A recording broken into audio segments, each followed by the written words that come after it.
Bonsoir Ange, Bonsoir Thérèse. comment vas-tu ce soir? Par la grâce du Seigneur de gloire Jésus-Christ, ça va et toi-même? Je vais bien par la grâce de Jésus-Christ. Merci. Ange, pour qui le Christ est-il mort à la croix? Question intéressante. Tu poses le problème d'organisation de la connaissance s'agissant de la question de savoir pour qui le Christ est-il mort à la croix. C'est une question si importante qu'elle détermine toute la doctrine biblique du salut. Donc, pour qui le Christ est-il mort à la croix? Nous allons, par la grâce du Seigneur, tenter, nous allons, par la grâce du Seigneur, répondre à cette question. Alors, Thérèse, face à l'impuissance et inutilité de la loi à conduire au salut, le rouleau d'Ésaïe 52, 13 à 53, 12, rédigé au 8e siècle avant Jésus-Christ par le prophète Ésaïe, annonça 800 ans à l'avance l'œuvre accomplie par le Seigneur de gloire Jésus-Christ à la croix de Golgotha selon qu'il est écrit. Avec ta permission, je vais essayer de retrouver le rouleau d'Ésaïe 52, 13 à 53, 12. C'est un chef-d'œuvre. Voici, dit l'Éternel, mon serviteur prospérera. Il montera, il s'élèvera bien haut. De même qu'il a été pour plusieurs un sujet d'effroi, tant son visage était défiguré, tant son aspect différait de celui des hommes. De même, il sera pour beaucoup de peuples un sujet de joie. Devant lui, des rois fermeront la bouche, car ils verront ce qui leur avait point été raconté. Ils apprendront ce qu'ils n'avaient point entendu. Qui a cru à ce qui nous était annoncé, qui a reconnu le bras de l'Éternel? Il s'est élevé devant lui comme une faible plante, comme un rejeton qui sort d'une terre desséchée. Il n'avait ni beauté ni éclat pour attirer nos regards, et son aspect n'avait rien pour nous plaire. Méprisé et abandonné des hommes, homme de douleur et habitué à la souffrance, semblable à celui dont on détourne le visage, nous l'avons dédaigné, nous n'avons fait de lui aucun cas. Cependant, ce sont nos souffrances qu'il a portées, c'est de nos douleurs qu'il s'est chargé, et nous l'avons considéré comme puni, frappé de Dieu et humilié. Mais il était blessé pour nos péchés, brisé pour nos iniquités. Le châtiment qui nous donne la paix est tombé sur lui, et c'est par ces meurtres-ci que nous sommes guéris. Nous étions tous errants comme des brebis, chacun suivait sa propre voie, et l'Éternel a fait retomber sur lui l'iniquité de nous tous. Il a été maltraité et opprimé. Il n'a point ouvert la bouche, semblable à un agneau qu'on mène à la boucherie, à une brebis muette devant ceux qui l'attendent. Il n'a point ouvert la bouche.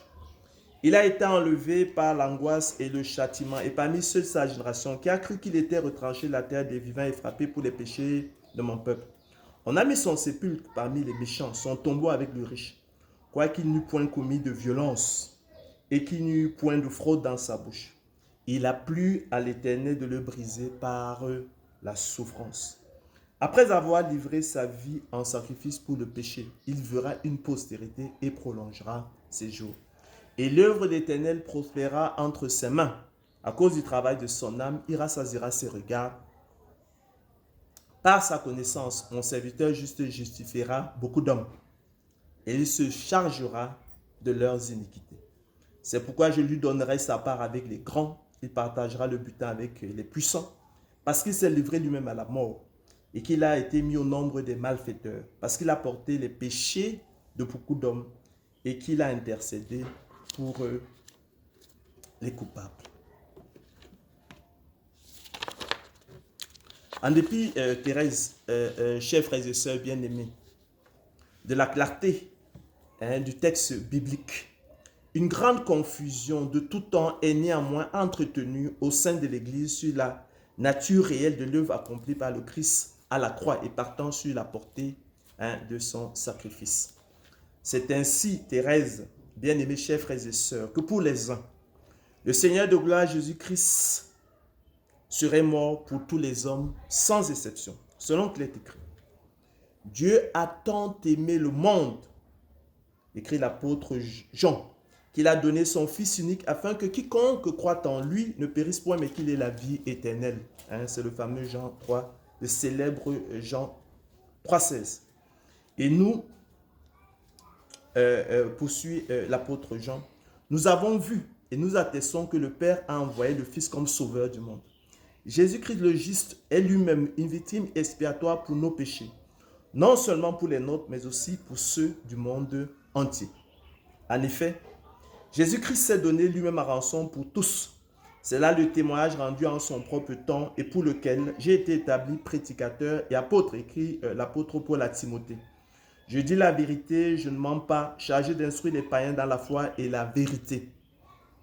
Mais celui qui a été abaissé pour un peu de temps au-dessous des anges, Jésus, nous le voyons, couronné de gloire et d'honneur à cause de la mort qu'il a soufferte, afin que par la grâce de Dieu, il souffrit la mort pour tous. Pour les autres, par contre, bien-aimés chers frères et sœurs terrestres, le Seigneur de gloire Jésus-Christ ne serait mort que pour les élus de Dieu, selon qu'il est écrit. Christ s'est offert pour porter les péchés de plusieurs. C'est ainsi que le Fils de l'homme est venu, non pour être servi, mais pour servir et donner sa vie en rançon pour plusieurs. En effet, il prit une coupe. Le Seigneur de gloire Jésus prit une coupe. Et après avoir rendu grâce, il la leur donna. Et ils en burent tous. Et leur dit, ceci est mon sang, le sang de l'alliance qui est répandu pour plusieurs.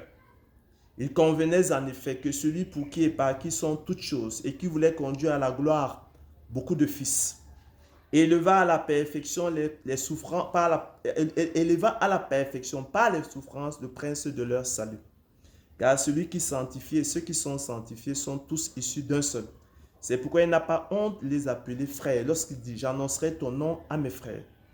Je te célébrerai au milieu de l'assemblée et encore, je me confierai en toi et encore, me voici, moi et les enfants que tu m'as donnés. C'est lui que Dieu a destiné par son sang à être, pour ceux qui croiraient, victime propitiatoire. C'est pour cela,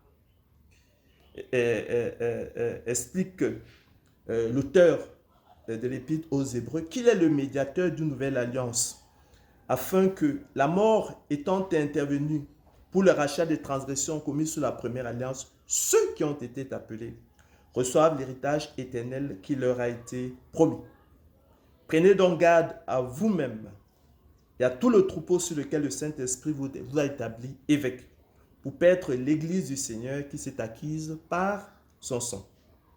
Il chantait un cantique nouveau, écrit l'apôtre Jean dans le livre de l'Apocalypse en disant « Tu es digne de prendre le livre et d'en ouvrir les sceaux, car tu as été immolé et tu as racheté pour Dieu par ton sang des hommes de toute tribu, de toute langue, de tout peuple et de toute nation. Tu as fait d'eux un royaume et des sacrificateurs pour notre Dieu et ils régneront sur la terre. » Dans le même ordre d'idée terrestre, il rappelle opportunément qu'il est écrit que les principaux sacrificateurs et les pharisiens assemblèrent le Sanhédrin et dirent « Que ferons-nous? Car cet homme fait beaucoup de miracles. Si nous laissons faire, tous croiront en lui et les Romains viendront détruire et notre ville et notre nation. » L'un de Caïphe, qui était souverain sacrificateur cette année-là, leur dit « Vous n'y entendez rien. Vous ne réfléchissez pas qu'il est de votre intérêt qu'un seul homme meure pour le peuple et que la nation entière ne périsse pas. Or, il ne dit pas cela de lui-même. Mais étant souverain sacrificateur cette année-là, il prophétisa que Jésus devait mourir pour la nation. Et ce n'était pas pour la nation seulement, c'était aussi afin de réunir en un seul corps les enfants de Dieu dispersés. Ainsi, Thérèse, bien-aimés chers frères et sœurs, dans leur intelligence aveugle, la pathologie de leur sagesse, privée de la pensée de Christ et se fondant sur de faux présupposés sur la portée de la mort du Christ à la croix de Golgotha. Les protagonistes, comme vous le voyez, à coups de versets bibliques mal compris et sortis de leur contexte, s'affrontent, se radicalisent eux-mêmes, s'égarent, égarant et créant de la confusion dans l'esprit de ceux qui les écoutent, plutôt que de les édifier sur l'œuvre du Seigneur dans la foi, divisant ainsi l'Église sur la question capitale de savoir pour qui le Christ est-il mort à la croix, sombrant de la sorte dans les travers et la barbarie du réductionnisme, mode mutilant d'organisation de la connaissance, incapable de reconnaître et d'appréhender la complexité de la science de Dieu selon qu'il est écrit. Que tes pensées, ô Dieu, me semblent impénétrables, écrit le psalmiste. Que le nombre en est grand. Si je les compte, elles sont plus nombreuses que les grains de sable. Une science aussi merveilleuse et au-dessus de ma portée, dit le psalmiste. Elle est trop élevée pour que je puisse la saisir. Ô profondeur de la richesse, la sagesse et la science de Dieu, que ses jugements sont insondables et ses voies incompréhensibles. Car qui a connu la pensée du Seigneur ou qui a été son conseiller, qui a connu la pensée du Seigneur pour l'instruire. Or nous, bien-aimés chers frères et sœurs, Hélène et Thérèse, nous avons la pensée de Christ. Et comme le fait remarquer très justement Edgar Morin dans son introduction à la pensée complexe, le tout est dans la partie qui est dans le tout. Ainsi, pour y remettre de l'ordre, dépasser l'alternative en intégrant la vérité de l'un et de l'autre des deux clans antagonistes, il me suffira de discerner qu'à la vérité. Le sacrifice du Christ à la croix de Golgotha a une double portée, à savoir une portée universelle d'une part, à travers le voile du tabernacle déchiré et l'entrée libre dans le sanctuaire pour quiconque le veut. C'est l'œuvre universelle du Christ à la croix, dénuée de toute dimension expiatoire et pénale, et une portée spécifique d'autre part, revêtue d'une dimension expiatoire et pénale. Le Christ, se chargeant littéralement et portant les péchés et les iniquités des impies repentants, qui a la faveur du don de l'esprit, de la nouvelle naissance et de la foi, répondent avec joie et empressement à son invitation de s'approcher du trône de la grâce dont le chemin, jadis fermé par le voile de séparation, est à présent ouvert. Thérèse, c'est l'œuvre spécifique accomplie par le Christ à la croix. En effet, à la faveur du don de l'esprit, de la nouvelle naissance et de la foi, à travers l'élection de la grâce et la prédestination des élus de Dieu au salut, seuls les élus de Dieu répondront avec joie et empressement à l'invitation du Seigneur de gloire Jésus-Christ de venir à lui. Eux seuls entreront, bien-aimés chers frères et sœurs, effectivement dans le sanctuaire, devant le grand souverain sacrificateur, selon l'ordre de Melchisédek, dont l'entrée est à présent libre pour quiconque le veut, et se déchargeront effectivement de leurs péchés et de leurs iniquités sur la tête de l'agneau immolé, l'agneau de Dieu qui ôte le péché du monde, et se réconcilieront ainsi avec le Dieu vivant et vrai. À cet égard, Thérèse, chers frères et sœurs, il n'y a maintenant plus aucune condamnation pour les élus de Dieu. Pour les élus de Dieu et eux seuls, Jésus-Christ est mort de façon substitutive et expiatoire. Outre le voile de séparation qu'il a déchiré, il a de plus porté leurs péchés et s'est chargé de leurs iniquités.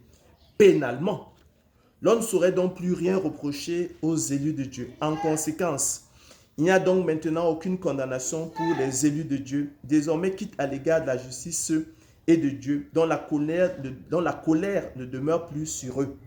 D'où aussi, Thérèse, la double portée de la mort du Christ à la croix, ou pour mieux dire, l'œuvre universelle et l'œuvre spécifique accomplie par le Christ à la croix de Golgotha.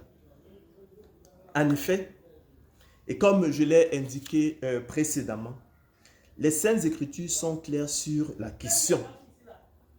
Ainsi, dans un sens large, le Seigneur de gloire Jésus-Christ est mort pour tous les hommes sans exception, en déchirant le voile du tabernacle en deux par le milieu, depuis le haut jusqu'en bas, ouvrant ainsi pour l'humanité déchue une libre entrée dans le sanctuaire dont le chemin n'était pas encore ouvert, tant que le voile de séparation subsistait.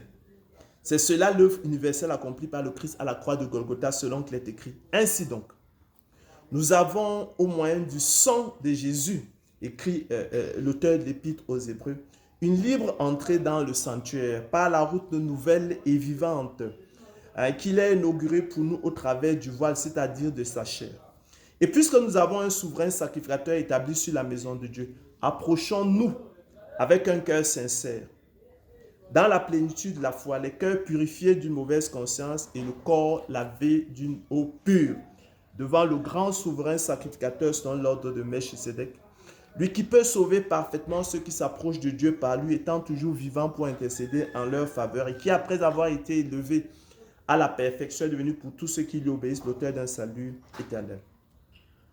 Et dans un sens étroit par contre, chers frères et sœurs bien-aimés, Thérèse, le Seigneur de gloire Jésus-Christ n'est mort de façon substitutive et expiatoire que pour les élus de Dieu, lesquels, à la faveur du don de la foi à salut qui est leur privilège, seuls, in fine, entreront effectivement dans le sanctuaire, devant le grand souverain sacrificateur selon l'ordre de Melchisédek, par obéissance, foi et soumission à Jésus, et en réponse à la bonne nouvelle annoncée du déchirement par lui du voile de séparation, afin de trouver du repos pour leurs âmes et obtenir le salut et la vie éternelle. Et qui, in fine, sont donc, vous l'avez compris, les heureux bénéficiaires de l'œuvre accomplie par le Christ à la croix de Golgotha à travers sa mort substitutive et expiatoire. C'est cela, l'œuvre spécifique accomplie par le Christ à la croix de Golgotha selon qu'il est écrit. C'est lui que Dieu a destiné par son sang à être, pour ceux qui croiraient, victime propitiatoire. Ainsi, l'idée folle d'une résurrection spirituelle du monde entier qui aurait eu lieu à la croix de Golgotha est étrangère aux Écritures. En effet, dans leur égarement et quête désespérée de sujet de se glorifier devant Dieu et devant les hommes, et ne comprenant ni ce qu'ils disent ni ce qu'ils affirment, les apôtres de l'évangile de la gloire de l'homme enseignent à tort qu'à la croix, le Seigneur de gloire Jésus-Christ aurait accompli une résurrection spirituelle du monde entier. Or, il n'en est rien. Et la désobéissance d'Israël, qui à ce jour est ennemi de l'évangile et tourne le dos au Seigneur Jésus-Christ, le prouve à suffisance, selon qu'il est écrit. En ce jour-là, nous sommes là dans Zacharie 12, 9 à 10. Je me forcerai de détruire toutes les nations qui viendront contre Jérusalem. Alors je répandrai sur la maison de David et sur les habitants de Jérusalem un esprit de grâce et de supplication, dit l'Éternel. Et tourneront les regards vers moi, celui qu'ils ont percé. Ils pleureront sur lui comme on pleure sur un fils unique. Ils pleureront amèrement sur lui comme on pleure sur un premier-né. Et jamais avant. Et l'Écriture est formelle sur la question. La résurrection nationale d'Israël, qui fait partie de l'humanité, ne se produira pas avant cet instant.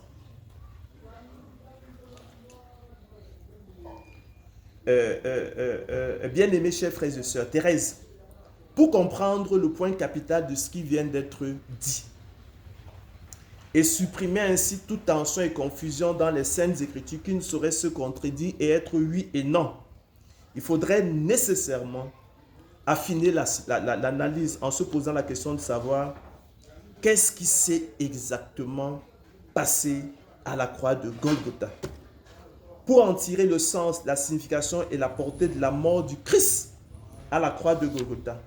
Lui, l'agneau immolé, l'agneau de Dieu qui ôte le péché du monde, le sacrifice unique et parfait.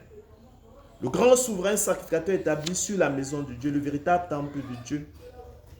L'image du Dieu invisible et en qui habite corporellement toute la plénitude de la divinité, selon qu'il est écrit. Jésus poussa de nouveau un grand cri et rendit l'esprit.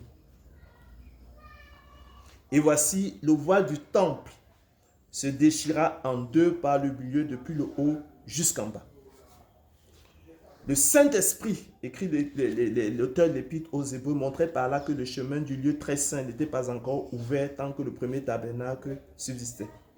En effet, Thérèse, la première alliance avait aussi des ordonnances relatives au culte et le sanctuaire terrestre. Un tabernacle fut en effet construit. Dans la partie antérieure appelé le lieu saint, était le chandelier, la table et les pains de proposition. Derrière le second voile se trouvait la partie du tabernacle appelée le Saint des Saints, enfermant l'autel d'or pour les parfums et l'arche d'alliance entièrement recouverte d'or.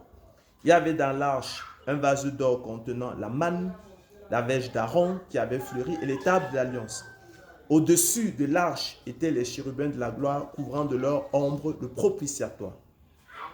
Bien-aimés chers frères et sœurs, ce n'est pas le moment de parler en détail là-dessus. Or, ces choses étant ainsi disposées, les sacrificateurs qui font le service entrent en tout temps dans la première partie du tabernacle. Et dans la seconde, le souverain sacrificateur seul entre une fois par an, non sans y porter du sang qu'il offre pour lui-même et pour les péchés du peuple. Le Saint-Esprit, l'avons dit précédemment, Thérèse, montrait par là que le chemin du lieu très saint n'était pas encore ouvert tant que le premier tabernacle subsistait. Nous avons, bien aimés chers frères et sœurs, beaucoup de choses à dire là-dessus et des choses difficiles à expliquer. C'est ce que nous ferons, si Dieu le permet par sa grâce. Le point capital de ce qui vient d'être dit, Thérèse, c'est qu'à la croix de Golgotha, le Seigneur de gloire Jésus-Christ, l'agneau immolé, l'agneau de Dieu qui ôte le péché du monde, a déchiré le voile du tabernacle, ouvrant ainsi pour l'humanité déchue une libre entrée dans le sanctuaire devant le grand souverain sacrificateur établi sur la maison de Dieu. Le trône de la grâce, dont le chemin n'était pas encore ouvert tant que le voile du tabernacle subsistait. C'est dit qu'à la croix de Golgotha, Thérèse, le Seigneur de gloire Jésus-Christ, l'agneau immolé, je pèse mes mots, l'agneau de Dieu qui ôte le péché du monde, par sa mort pour tous les hommes sans exception, a ouvert une libre entrée dans le sanctuaire devant le grand souverain sacrificateur établi sur la maison de Dieu, le trône de la grâce, de qui toute l'humanité déchue est invitée à se rapprocher à présent par la route nouvelle et vivante que le Fils de Dieu a inaugurée pour elle au travers du voile, de façon à obtenir miséricorde et vie éternelle et trouver du repos pour leur âme. C'est cela, l'œuvre universelle accomplie par le Christ à la croix de Golgotha. C'est en ce sens qu'on pourrait dire, à juste titre, que le Seigneur de gloire Jésus-Christ est mort pour tous les hommes sans exception, en déchirant le voile du tabernacle, selon qu'il est écrit. Ainsi donc, nous sommes dans Hébreux 10, 19 à 22, nous avons au moyen du sang de Jésus une libre entrée dans le sanctuaire par la route nouvelle et vivante qu'il a inaugurée pour nous au travers du voile, c'est-à-dire de sa chair. Cependant, Thérèse, malheureusement, je serais tenté de dire, dans sa mort spirituelle et sa désobéissance, l'homme naturel refuse désespérément et délibérément d'entrer dans le sanctuaire devant le grand souverain sacrificateur établi sur la maison de Dieu, le trône de la grâce, par la route nouvelle et vivante que le Christ a inaugurée pour lui au travers du voile, de façon à obtenir miséricorde et vie éternelle et trouver du repos pour son âme, de sorte que l'œuvre universelle accomplie par le Christ à la croix de Golgotha, in fine et de facto, ne lui sert de rien, selon qu'il est écrit. Cette bonne nouvelle, explique l'auteur de l'épître aux Hébreux, qui leur fut annoncée, ne leur servit de rien, parce qu'elle ne trouva pas de la foi chez ceux qui l'entendirent. Selon qu'il est écrit, je jurai dans ma colère, ils n'entreront pas dans mon repos. Thérèse, chers frères et sœurs bien-aimés, le refus délibéré de l'homme naturel d'entrer dans le sanctuaire, dont le chemin est à présent pourtant ouvert, afin d'obtenir le salut, le repos de l'âme et la vie éternelle, en se déchargeant de ses péchés et de ses iniquités sur la tête de l'agneau immolé, est illustré à la perfection par les excuses des conviés, de la parabole des conviés, encore appelée plaisamment la parabole des excuses, relatée par le Seigneur de gloire Jésus-Christ en Luc 14, 15 à 24, selon qu'il est écrit. Mais tous, unanimement, se mirent à s'excuser. Luc 14, 18. Mais tous, comme un seul homme, se mirent à s'excuser. À la faveur du don de l'Esprit, du don de la foi à salut, qui est le privilège des élus de Dieu. Vous le savez, nous l'avons souvent dit. Seul ceci, in fine, par l'appel interne, particulier et efficace de Dieu, au travers de l'élection de la grâce et de la prédestination des élus de Dieu au salut, entreront effectivement au temps marqué, chacun en son rang, dans le sanctuaire, devant le grand souverain sacrificateur. Par la route nouvelle et vivante que le Christ a inaugurée pour l'humanité déchue au travers du voile, afin de se décharger de leurs péchés et de leurs iniquités sur la tête de l'agneau immolé, obtenir miséricorde et vie éternelle, faire la paix avec Dieu et trouver du repos pour leurs âmes. C'est l'œuvre spécifique accomplie par le Christ à la croix de Golgotha. C'est en ce sens, bien-aimés chers frères et sœurs terrestres, qu'on pourrait dire que le Seigneur de gloire Jésus-Christ n'est mort de façon substitutive et expiatoire que pour les seuls élus de Dieu qui, in fine, sont les heureux bénéficiaires de sa mort à la croix selon qu'il est écrit. C'est ainsi que le Fils de l'homme est venu, non pour être servi, mais pour servir et donner sa vie en rançon pour plusieurs. Les élus de Dieu sont Père et non pour tous. Voilà ainsi réconcilié, bien-aimés chers frères et sœurs terrestres, la parole de Dieu avec elle-même, elle qui ne saurait se contredire et être oui et non. En disant, Thérèse, que le Seigneur de gloire Jésus-Christ est mort à la croix de Golgotha pour tous les hommes sans exception, il convient de relever que nous ne disons aucunement que par sa mort à la croix, Jésus a porté les péchés du monde, c'est-à-dire de tous les hommes sans exception. Ni qu'il s'est chargé des iniquités du monde, car alors, pénalement, l'on ne saurait plus rien reprocher au monde qui serait quitte à l'égard de la justice et de Dieu. Et il n'y aurait donc maintenant aucune condamnation pour le monde. De même que la colère de Dieu ne demeurait plus sur le monde et personne n'irait donc en enfer. Ce qui, tu t'en doutes bien Thérèse, serait une hérésie. Mais le disant, nous disons plutôt que par sa mort à la croix, Jésus a déchiré le voile du temple en deux par le milieu, depuis le haut jusqu'en bas, ouvrant ainsi pour l'humanité déchue une libre entrée dans le sanctuaire par la route nouvelle et vivante qu'il a inaugurée pour le monde au travers du voile, c'est-à-dire de sa chair. C'est cela, l'œuvre universelle accomplie par le Christ à la croix.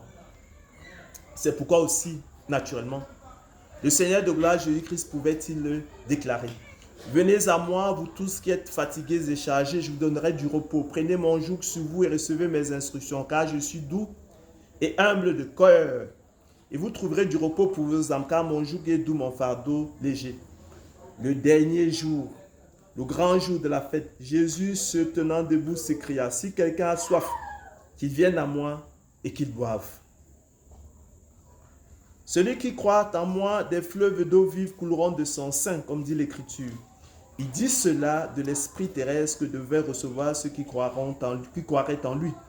Car l'Esprit n'était pas encore, parce que Jésus n'avait pas encore été glorifié. Que celui qui a soif vienne, que celui qui veut prenne de l'eau de vie gratuitement. Vous tous qui avez soif, venez aux eaux. Même celui qui n'a pas d'argent, venez acheter et manger. Venez acheter du vin et du lait sans argent, sans rien payer. Pourquoi pesez-vous de l'argent pour ce qui ne nourrit pas? Pourquoi travaillez-vous pour ce qui ne rassasie pas? Écoutez-moi donc, et vous mangerez ce qui est bon, et votre âme se délectera de mets succulents. Prêtez l'oreille et venez à moi. Écoutez, et votre âme vivra. Je traiterai avec vous une alliance éternelle pour rendre durable mes faveurs envers David. Cherchez l'Éternel pendant qu'il se trouve. Invoquez-le tandis qu'il est prêt. Que le méchant abandonne sa voie et l'homme d'iniquité ses pensées. Qu'il retourne à l'Éternel qui aura pitié de lui, à notre Dieu qui ne se lasse point de pardonner. Ainsi parle l'Éternel. Quand il se trouve du jus dans une grappe, on dit, ne la détruis pas, car il y a là une bénédiction. J'agirai de même pour l'amour de mes serviteurs, afin de ne pas tout détruire. Je ferai sortir de Jacob une postérité et de Juda un héritier de mes montagnes. Mes élus posséderont le pays et mes serviteurs y habiteront. Le Saron servira de pâturage au menu bétail et la vallée d'Accord servira de gîte au gros bétail pour mon peuple qui m'aura cherché. Mais vous qui abandonnez l'Éternel, qui oubliez ma montagne sainte, qui dressez une table pour Gad et remplissez une coupe pour Menu. Je vous destine au glaive et vous fléchirez tous le genou pour être égorgés. Car j'ai appelé et vous n'avez point répondu. J'ai parlé et vous n'avez point écouté. Mais vous avez fait ce qui est mal à mes yeux et vous avez choisi ce qui me déplaît. Le point capital terrestre de ce qui vient d'être dit, c'est que le voile du tabernacle est à présent déchiré. Que cela soit clair pour tout le monde. Le Seigneur de gloire Jésus-Christ, l'agneau immolé, par son sacrifice à la croix de Golgotha, l'a déchiré en deux par le milieu depuis le haut jusqu'en bas. L'entrée dans le sanctuaire devant le grand souverain sacrificateur établi dans la maison de Dieu est désormais libre. Pour tous ceux qui sont fatigués et chargés, pour quiconque veut entrer et trouver du repos pour son âme, se décharger de ses péchés, de ses iniquités sur la tête de l'agneau immolé. Selon qu'il est écrit, je ne mettrai pas dehors celui qui vient à moi. Malheureusement, cette bonne nouvelle qui leur fut annoncée ne leur servit de rien parce qu'elle ne trouva pas la foi chez ceux qui l'entendirent. C'est dire que dans sa mort spirituelle et sa désobéissance, l'homme animal étranger à la vie de Dieu, à l'exemple d'Ésaü, le profane, qui méprisa son droit d'aînesse, malheureusement foule aux pieds le Fils de Dieu, méprise son sang versé à la croix de Golgotha et détourne bruyamment son regard et ses pas de cette route nouvelle et vivante inaugurée pour les pécheurs au travers du voile du temple par le Fils de Dieu.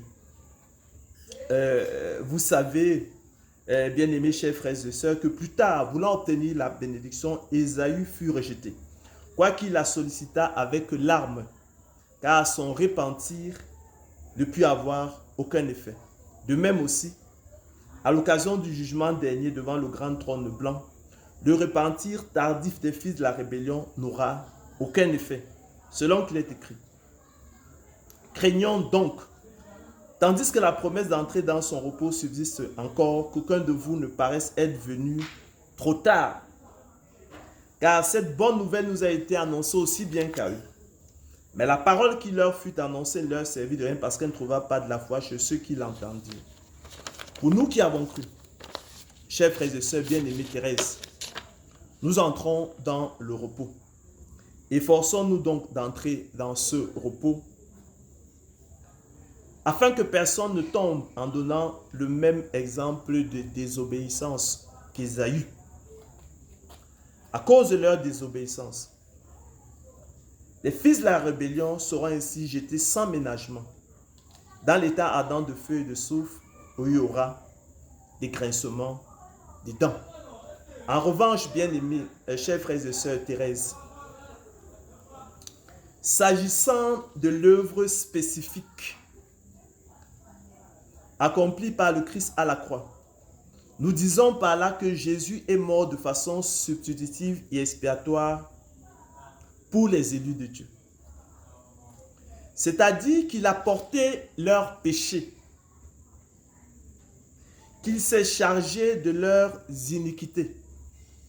Et pénalement, l'on ne saurait donc plus rien reprocher aux élus de Dieu. C'est de ça qu'il s'agit. En conséquence, il n'y a donc maintenant aucune condamnation pour les élus de Dieu. Désormais, quitte à l'égard de la justice et de Dieu, dont la colère ne demeure plus sur eux. C'est ce que le Saint-Esprit, décrivant l'œuvre du serviteur de l'Éternel, nous atteste aussi selon qu'il est écrit. Et parmi ceux de sa génération, qui a cru qu'il était frappé pour les péchés de mon peuple? Mon serviteur juste justifiera beaucoup d'hommes et il se chargera de leurs iniquités. Parce qu'il a porté les péchés de beaucoup d'hommes.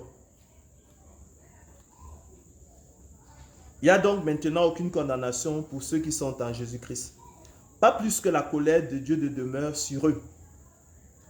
Et telle est l'œuvre spécifique accomplie par le Christ à la croix de Golgotha et qu'il convient de distinguer nettement de son œuvre universelle accomplie à la croix.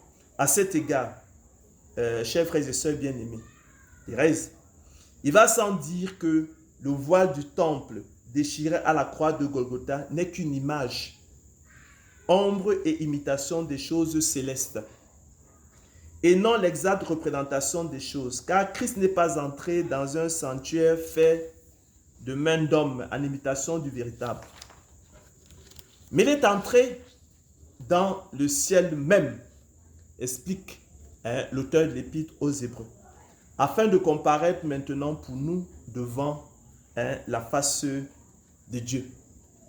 C'est le sacerdoce actuel de Christ dans le ciel. Il a traversé le tabernacle plus grand et plus parfait, qui n'est pas construit de main d'homme, c'est-à-dire qui n'est pas de cette création.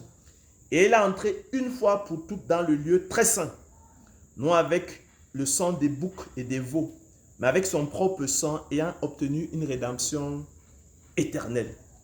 Cette espérance, Thérèse, nous la possédons comme une encre de l'âme. Sûre et solide, elle pénètre au-delà du voile, là où Jésus est entré pour nous comme précurseur, et a été fait souverain sacrificateur pour toujours selon l'ordre de Melchisédek. Il était donc nécessaire, tu en conviens, que le chemin du sanctuaire terrestre, image et ombre des choses célestes, selon que Moïse en fut divinement averti lorsqu'il allait construire le tabernacle, ait soin, lui fut-il dit, de faire tout d'après le modèle qui t'a été montré sur la montagne, fut ouvert de cette manière. Christ ayant, par son sang, versé à la croix de Golgotha, inauguré pour nous, au travers du voile du tabernacle céleste, la route nouvelle et vivante par laquelle nous pouvons nous approcher de Dieu par lui. Par lui, offrons sans cesse, Thérèse, à Dieu un sacrifice de louange, c'est-à-dire le fruit de lèvres qui confesse son nom. Certains commentateurs bibliques pensent néanmoins que le tabernacle céleste n'a jamais comporté de voile. Bien-aimés chers frères et sœurs, une telle position ne change rien au symbolisme du déchirement du voile du tabernacle et ne fait à la vérité que le conforter. En effet, l'on peut retrouver chez Moïse le même symbolisme du voile associé à la défense expresse de s'associer de Dieu, tant que Jésus-Christ n'avait pas été glorifié. Lui qui mettait un voile sur son visage en présence des enfants d'Israël, afin que ces derniers ne s'effraient point du reflet de la gloire de l'Éternel sur sa face. L'apôtre Paul, Thérèse bien-aimée, dans sa seconde épître aux Corinthiens, confirme lui aussi la défense expresse de s'approcher de Dieu tant que Jésus-Christ n'avait pas été glorifié, symbolisé par le voile. Et en contraste, la liberté actuelle de s'approcher de Dieu, maintenant que Jésus-Christ a été élevé, associé au déchirement du voile du temple. Suivant le modèle du tabernacle qui fut montré à Moïse sur la montagne. Le voile déchiré à la croix de Golgotha servait de séparation entre le lieu saint et le lieu très saint. Selon qu'il est écrit, le voile vous servira de séparation entre le lieu saint et le lieu très saint. Exode 26, 33. Il s'agissait donc, Thérèse, d'un voile de séparation, selon qu'il est écrit. Moïse mit le voile de séparation, Exode 40, 21. À cet égard, il n'est pas inintéressant de relever également le symbolisme des chérubins artistiquement gravés sur le dit voile de séparation, lesquels, par analogie avec les chérubins postés à l'orient du jardin d'Éden, après la chute et l'expulsion de l'homme, pour garder l'entrée du jardin d'Éden et le chemin de l'arbre de vie, gardaient pareillement le chemin du lieu très saint, le Saint des Saints, fixant ainsi des limites et des barrières entre l'homme déchu et la majesté divine. Et que dirions-nous encore sur le symbolisme du voile déchiré à la croix de Golgotha? Car le temps nous manquerait pour parler des mêmes limites et barrières fixées entre Dieu et l'homme déchu, que l'on retrouve sur la montagne de Sinaï, qui est un type du sanctuaire terrestre dans le désert.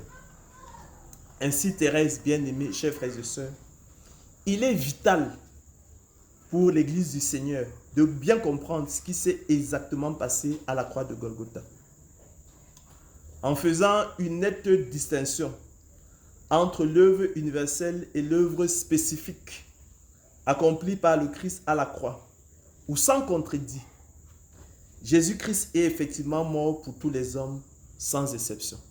On ne saurait le nier, on ne pourrait le nier. En effet, d'une part, par son sang versé pour le monde, c'est-à-dire pour tous les hommes sans exception, il a déchiré le voile de séparation entre le lieu saint et le Saint des Saints, ouvrant ainsi une libre entrée dans le sanctuaire pour quiconque le veut. En d'autres termes, le chemin du sanctuaire qui était jusque-là fermé et interdit à l'homme déchu, gardé par les chérubins agitant une épée flamboyante, est désormais ouvert et libre pour quiconque veut y entrer. Devant le trône de la majesté divine, afin de trouver grâce pour être sauvé. C'est la première chose capitale accomplie par le Christ à la croix de Golgotha. C'est l'œuvre universelle accomplie par le Christ à la croix de Golgotha. Le disant, nous ne disons aucunement que par sa mort à la croix, pour tous les hommes sans exception, Jésus a porté les péchés du monde, c'est-à-dire de tous les hommes sans exception, ni qu'il s'est chargé des iniquités du monde, car alors pénalement, nous l'avons dit précédemment, l'on ne saurait plus rien reprocher au monde qui serait quitte à l'égard de la justice et de Dieu. Et il n'y aurait donc maintenant aucune condamnation pour le monde, de même que la colère de Dieu ne demeurait plus sur le monde, et personne n'irait donc en enfer, ce qui serait une hérésie. Mais le disant, nous disons plutôt que par sa mort à la croix pour tous les hommes sans exception, Jésus a déchiré le voile du temple en deux par le milieu, depuis le haut jusqu'en bas, ouvrant ainsi pour l'humanité déchue une libre entrée dans le sanctuaire par la route nouvelle et vivante qu'il a inaugurée pour le monde au travers du voile, c'est-à-dire de sa chair. C'est cela l'œuvre universelle accomplie par le Christ à la croix. En conséquence, Thérèse, chers frères et sœurs bien-aimés, l'homme déchu est aujourd'hui invité à s'approcher du trône de la grâce afin de se décharger de ses iniquités et de ses péchés sur la tête de l'agneau immolé, l'agneau de Dieu qui ôte le péché du monde, devant le grand souverain sacrificateur établi sur la maison de Dieu, et se réconcilier ainsi avec Dieu, selon qu'il est écrit. Je ne mettrai pas de rose celui qui vient à moi. À cet égard, il convient de relever que l'œuvre universelle du Christ à la croix est ainsi dénuée de toute portée expiatoire et pénale. Hein, nous l'avons dit, le Seigneur Christ, par son œuvre universelle, n'a porté les péchés de personne. Il ne s'est chargé des iniquités de personne. Il n'a réconcilié aucun homme avec Dieu. La colère de Dieu demeure sur eux. Hein, les hommes restent dans la condamnation. Les hommes restent condamnés tous sans exception. Alors, seconde chose bien distincte de la première accomplie par le Christ à la croix de Golgotha et vitale, je dirais, appelée l'œuvre spécifique accomplie par le Christ à la croix, c'est qu'il a porté et s'est chargé des péchés et des iniquités des élus de Dieu, pour lesquels il est littéralement mort de façon substitutive et expiatoire. Il a littéralement effacé leurs péchés et leurs iniquités. C'est la dimension expiatoire et pénale de l'œuvre accomplie par le Christ à la croix. En effet, Thérèse, chers frères et sœurs bien-aimés, à la faveur du don de l'Esprit, de la nouvelle naissance et de la foi, à travers l'élection de la grâce et la prédestination des élus de Dieu au salut, l'appel interne particulier et efficace de Dieu, seuls les élus de Dieu répondront avec joie et empressement à l'invitation du Seigneur de gloire, Jésus-Christ. Entreront effectivement dans le sanctuaire, dont l'entrée est à présent libre pour quiconque le veut, et se déchargeront effectivement de leurs péchés et de leurs iniquités sur la tête de l'agneau immolé. L'agneau de Dieu qui ôte le péché du monde, devant le grand souverain sacrificateur selon l'ordre de Melchisédek, et se réconcilieront ainsi avec Dieu. À cet égard, il n'y a maintenant plus aucune condamnation pour les élus de Dieu. Pour les élus de Dieu et eux seuls, je souligne, Jésus-Christ est mort de façon substitutive et expiatoire. En plus de déchirer le voile de séparation, il a par ailleurs porté leurs péchés. Il s'est chargé de leurs iniquités. Pénalement, l'on ne saurait donc plus rien reprocher aux élus de Dieu. En conséquence, il n'y a donc maintenant aucune condamnation pour les élus de Dieu. Désormais, quitte à l'égard de la justice et de Dieu, dont la colère ne demeure plus sur eux. L'absence, chers frères et sœurs, bien-aimés Thérèse, de tout mérite des élus de Dieu dans leur salut, qu'ils doivent au Seigneur de gloire Jésus-Christ, qui les distingue par le moyen du don de l'Esprit, de la nouvelle naissance et de la foi, afin de les ramener à leur bon sens et les équiper et outiller pour qu'ils répondent avec empressement et joie à son appel et invitation, est également illustré à la perfection par la parabole des conviés à travers les modalités du salut des estropiés, des aveugles, des pauvres et des boiteux, que le serviteur du maître de la maison doit littéralement porter ou transporter pour les contraindre, pour ainsi dire, pour reprendre les éléments du langage du Seigneur de gloire Jésus-Christ, d'entrer dans la maison de son maître où fut donné le grand souper, et dont le handicap physique symbolise parfaitement l'absolue incapacité de l'homme naturel à venir à Jésus dans le sanctuaire, dont l'entrée est à présent libre pour quiconque le veut. D'où aussi l'ensemble d'enseignements pratiques, clairs et précis que l'on peut en tirer aussi bien sur le refus de l'homme naturel d'entrer dans le sanctuaire, dont le chemin est à présent pourtant ouvert, que sur le mystère du don de la foi en Jésus-Christ et à la faveur duquel seuls les élus de Dieu, in fine, nous l'avons dit, entreront effectivement dans le sanctuaire pour se décharger de leurs péchés et de leurs iniquités sur la tête de l'agneau immolé, afin d'obtenir le repos de Dieu. Voilà donc, chers frères et sœurs bien-aimés Thérèse, ce qu'il faut retenir fondamentalement de la portée de la mort du Christ à la croix de Golgotha. Une mort à double portée, avec d'une part l'œuvre universelle accomplie par le Christ à la croix à travers le voile du temple déchiré et l'entrée libre dans le sanctuaire obtenue pour quiconque fatigué et chargé le veut. Et d'autre part, l'œuvre spécifique accomplie par le Christ à la croix, où il a littéralement porté les péchés des élus de Dieu et s'est chargé de leurs iniquités.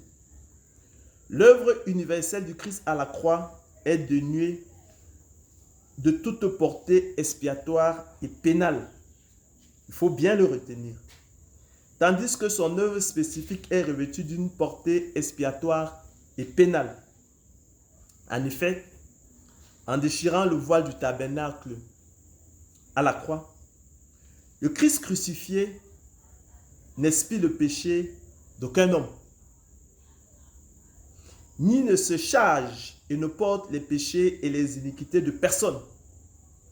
Pas plus qu'il ne réconcilie aucun homme avec Dieu, dont la colère à l'égard de l'homme demeure intacte, ainsi que la condamnation à l'égard de la justice. Par contre, en entrant dans le sanctuaire, devant le trône de grâce, les élus de Dieu viennent se décharger de leurs péchés et de leurs iniquités sur la tête de l'agneau immolé, en présence du grand souverain sacrificateur établi sur la maison de Dieu. L'agneau immolé, par sa mort substitutive et expiatoire, pour ceux qui par la foi s'approchent de Dieu, par le grand souverain sacrificateur établi dans le sanctuaire céleste, se charge des péchés des élus de Dieu et porte leurs iniquités à leur place. La justice est dès lors satisfaite et la colère de Dieu apaisée ne demeure plus sur eux. Leurs péchés sont effacés et il n'y a maintenant plus aucune condamnation pour les élus de Dieu. Ils sont quittes à l'égard de la justice de Dieu, d'où aussi la portée expiatoire et pénale de l'œuvre spécifique accomplie par le Christ à la croix, en contraste avec son œuvre universelle, dénuée, nous l'avons dit, de toute portée expiatoire et pénale. Tels sont, Thérèse, chers frères et sœurs bien-aimés, les subtilités et les nuances à discerner impérativement dans l'œuvre accomplie par le Christ à la croix de Golgotha, afin de comprendre la portée exacte de sa mort, tant pour le monde que pour le peuple de Dieu, et se garder ainsi de la barbarie et des travers du réductionnisme, mode mutilant d'organisation de la connaissance, incapable de reconnaître et d'appréhender la complexité de la science de Dieu. Merci Ange. C'est moi, Thérèse, qui te remercie.